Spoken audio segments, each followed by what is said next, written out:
বিকেল প্রায় 4টে বাজে। আজকের একটু কুমোরটুলি ঘুরতে যাচ্ছি। কুমোরটুলিটা এই সময়টা বেশ ফাঁকাই থাকে।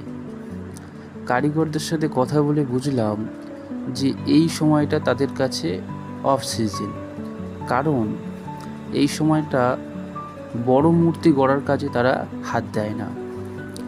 তাদের মেন কাজ শুরু হয় ওই মে জুন মাস থেকে।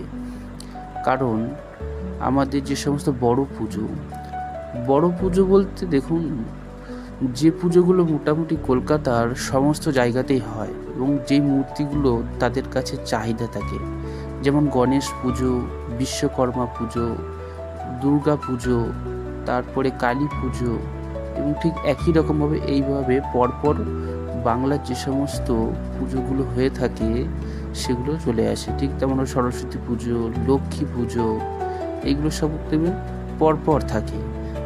তাই ওই সময়টা ওদের কাছে কাজের চাপ ভীষণ থাকে। শুধু তাদের কাছেই নয়, এই সময় কুমোরটুলিতে প্রচুর মানুষের আনাগোনা, পা রাখা জায়গা